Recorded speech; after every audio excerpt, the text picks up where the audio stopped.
Dalam ajaran kebatinan Jawa, ada satu kata yang tidak bisa diartikan hanya dengan logika, yaitu suwung. Kata ini terdengar sederhana, tapi maknanya sangat dalam. Bahkan bagi para leluhur yang telah menempuh jalan sunyi bertahun-tahun, suwung bukan sekadar keadaan tanpa isi, melainkan pintu menuju hakikat sejati kehidupan. Suwung bukan berarti tiada, melainkan keadaan di mana segala bentuk dan pikiran lenyap, sehingga yang tersisa hanyalah kesadaran murni. Di dalam suwung tidak ada aku dan engkau. Tidak ada menang atau kalah, tidak ada keinginan untuk menguasai. Yang ada hanyalah hening yang hidup, ruang batin tempat Tuhan bersemayam tanpa nama. Orang Jawa percaya bahwa suwung adalah keadaan tertinggi yang bisa dicapai manusia. Karena di dalam suwung, seseorang tidak lagi dikuasai oleh pikirannya sendiri. Ia tidak lagi terikat oleh waktu, oleh keinginan, atau oleh bentuk. Dalam keadaan suwung, manusia tidak mencari Tuhan di luar dirinya, melainkan menemukannya di dalam keheningan yang paling dalam. Para pini sepuh menyebutnya rasa sejati, yaitu kesadaran yang tidak lagi terbelah oleh pikiran. Di titik itu, manusia tidak lagi menilai, tidak lagi membandingkan, melainkan hanya menjadi saksi dari hidup yang mengalir. Inilah inti dari ajaran kebatinan. Kembali ke suwung, ke asal mula sebelum segala sesuatu diberi nama. Namun bagi banyak orang, suwung sering disalahpahami sebagai kehampaan atau kekosongan yang menakutkan. Padahal dalam pandangan ilmu tua, suwung justru adalah ruang yang paling penuh. Karena di sanalah segala sesuatu lahir dan kembali. Seperti halnya langit yang tampak kosong, padahal di dalamnya bintang dan cahaya berputar tanpa henti. Demikian pula suwung adalah wadah dari segala cipta dan rasa. Orang yang belajar suwung belajar untuk tidak bereaksi terhadap kehidupan, tetapi menyatu dengannya. Ia tidak melawan badai, tetapi menjadi udara yang mengalirkannya. Karena itu, mereka yang memahami, suwung tampak tenang di tengah kekacauan. Sebab mereka tahu bahwa di balik hiruk-pikuk dunia, ada sunyi yang tidak pernah berubah. Dalam praktik spiritual Jawa, menuju suwung bukan berarti berhenti berpikir, tetapi menempatkan pikiran di tempat yang semestinya. Pikiran menjadi alat, bukan penguasa.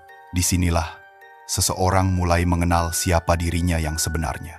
Leluhur mengajarkan bahwa manusia baru benar-benar hidup ketika ia bisa duduk dalam diam tanpa merasa sepi, ketika ia bisa mendengar suara angin tanpa mencari maknanya, ketika ia bisa menatap langit malam tanpa bertanya mengapa. Di titik itulah suwung mulai terbuka. Bukan keadaan yang dibuat, tapi kesadaran yang muncul dengan sendirinya saat manusia berhenti berusaha menjadi sesuatu. Suwung adalah keadaan yang tidak bisa dikejar, karena setiap usaha untuk mencapainya justru menjauhkan diri darinya. Ia datang ketika seseorang berhenti mengejar, ketika ia pasrah bukan karena lelah, tapi karena mengerti. Leluhur menggambarkannya seperti air yang kembali ke samudra, tidak melawan arus, tidak bertanya arah. Dalam suwung, manusia tidak lagi membutuhkan penjelasan tentang hidup, karena ia telah menjadi bagian dari kehidupan itu sendiri. Maka, yang kosong bukan berarti hampa, melainkan penuh dengan kehadiran yang tak bisa diukur. Suwung adalah rahasia terbesar alam semesta, tempat segala sesuatu dimulai dan berakhir dalam satu napas yang sama, hening. Untuk memahami suwung, manusia harus berani meninggalkan keramaian yang membutakan. Leluhur mengajarkan bahwa perjalanan menuju suwung bukanlah perjalanan kaki, melainkan perjalanan batin yang panjang dan sunyi. Banyak orang ingin menemukan kedamaian, tetapi masih berlari dari satu hal ke hal lain. Sementara suwung hanya dapat ditemukan ketika manusia berhenti berlari, ketika ia berhenti mencari sesuatu di luar dirinya. Dalam ajaran kuno, menyepi bukan berarti melarikan diri dari dunia, tetapi menyingkirkan suara bising di dalam diri.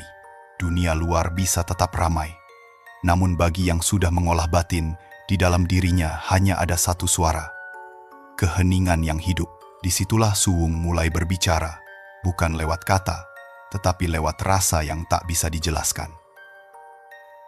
Orang-orang tua dulu sering mengasingkan diri di gunung, gua, atau tepi sungai. Bukan karena ingin menjauh dari manusia, tetapi karena ingin mendengar kembali suara dirinya sendiri.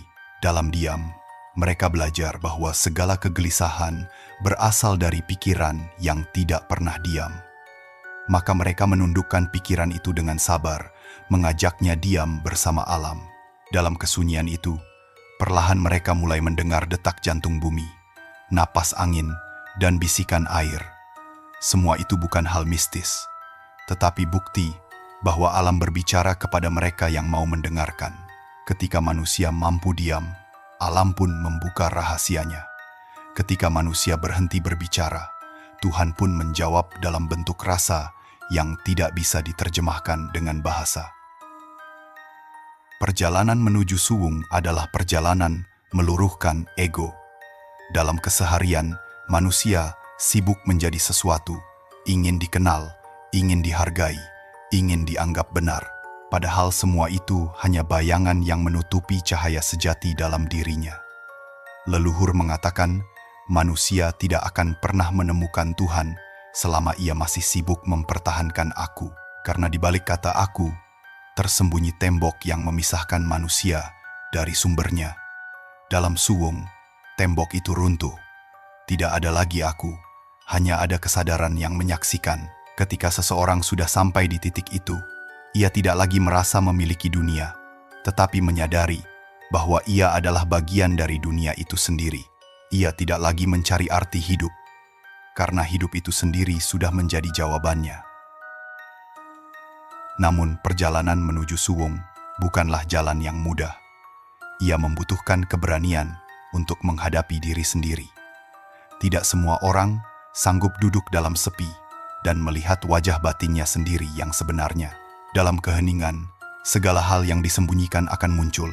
Ketakutan, kesedihan, kemarahan, bahkan rasa bersalah. Semua itu harus dihadapi, bukan diusir. Karena Suwung bukan tempat pelarian, melainkan tempat pembersihan. Ketika seseorang berani menatap bayangan dirinya, ia sedang membuka pintu menuju cahaya yang lebih dalam. Suwung bukan tentang menghapus emosi, tetapi menyadari bahwa semua rasa hanyalah gelombang sementara di permukaan samudera batin yang luas. Pada akhirnya, perjalanan menuju Suwung adalah perjalanan pulang.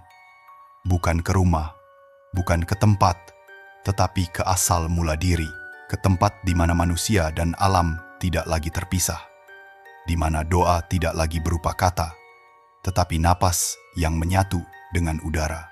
Dalam Suwung, waktu berhenti, dan manusia kembali menjadi bagian dari keabadian. Leluhur menyebutnya manunggal ing rasa, bersatu dalam kesadaran. Di titik itu, yang kosong tidak lagi terasa hampa, melainkan penuh oleh kehadiran yang suci. Karena dalam Suwung, manusia tidak kehilangan apapun, justru menemukan segalanya dirinya, alam, dan Tuhan yang selama ini berdiam di dalam sunyi. Ketika seseorang mulai memasuki Suwung, dunia luar perlahan kehilangan daya pikatnya. Bukan karena ia membencinya, tetapi karena ia telah menemukan sesuatu yang lebih luas di dalam dirinya. Dalam Suwung, manusia tidak lagi hidup berdasarkan keinginan, melainkan berdasarkan kesadaran. Setiap napas menjadi doa, setiap langkah menjadi bentuk penghayatan atas kehidupan itu sendiri. Leluhur menggambarkan keadaan ini seperti cahaya kecil yang menyala di tengah gelap. Ia tidak memaksa untuk terang, namun keberadaannya cukup untuk mengubah seluruh ruang di sekitarnya. Di dalam Suwung, seseorang mulai menyadari bahwa keheningan bukan ketiadaan, melainkan sumber dari segala suara, tempat semua kehidupan berawal dan berakhir dalam keseimbangan yang abadi. Rasa menjadi alat utama untuk memahami Suwung. Dalam ajaran kebatinan Jawa, rasa bukan hanya perasaan, melainkan pintu menuju kesadaran yang lebih tinggi. Rasa tidak dibentuk oleh logika, melainkan oleh keheningan batin. Ketika seseorang duduk dalam diam dan menenangkan pikirannya, Yang muncul bukanlah kekosongan, tetapi cahaya lembut yang menuntun dari dalam. Cahaya itu tidak terlihat oleh mata, tetapi dirasakan oleh hati. Ia bukan datang dari luar, melainkan dari sumber yang sudah ada di dalam diri.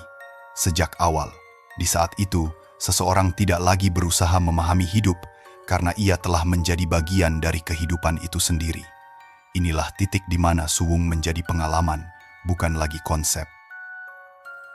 Dalam suwung, waktu seolah berhenti. Tidak ada masa lalu untuk disesali. Tidak ada masa depan untuk dikhawatirkan.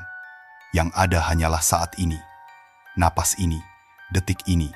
Orang yang telah menyentuh suwung sering digambarkan memiliki pandangan yang dalam namun tenang. Seolah matanya melihat sesuatu yang tidak bisa dijelaskan dengan kata-kata. Mereka tidak mudah marah, tidak mudah terguncang, dan tidak mudah sombong. Karena mereka tahu, semua yang tampak hanyalah bayangan, dan bayangan tidak bisa membuat luka pada cahaya. Itulah sebabnya, dalam ajaran leluhur, suwung disebut juga sebagai pancering urip, pusat dari kehidupan, tempat manusia kembali setiap kali ia kehilangan arah. Bagi orang yang belum pernah menyentuh suwung, mungkin keadaan ini tampak seperti kesunyian tanpa makna. Namun bagi mereka yang telah merasakannya, suwung adalah anugerah tertinggi. Di dalam suwung, manusia tidak lagi merasa terpisah dari alam atau Tuhan. Ia tidak perlu berdoa keras, karena doanya telah menjadi dirinya sendiri. Ia tidak memohon, karena ia telah menyatu dengan kehendak semesta. Hatinya menjadi bening, pikirannya menjadi ringan, tubuhnya terasa sebagai bagian dari aliran energi yang menghidupi segalanya. Dalam suwung, manusia menjadi seperti air yang tidak memiliki bentuk, tapi bisa menjadi apa saja.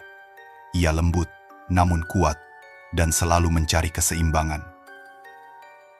Suwung adalah cahaya yang muncul ketika segala hal di dalam diri berhenti berisik. Ia tidak bisa dijelaskan, hanya bisa dialami. Leluhur mengatakan, suwung iku urip sejati. Suwung adalah kehidupan sejati, karena di sanalah manusia mengenal siapa dirinya sebenarnya, tanpa topeng, tanpa nama, tanpa tujuan, selain menjadi saksi atas kehendak Tuhan. Orang yang sudah mencapai suwung akan berjalan di dunia dengan hati yang ringan. Ia bekerja, berbicara, dan tertawa seperti manusia biasa, tetapi di dalam dirinya tidak ada lagi gelombang yang mengguncang.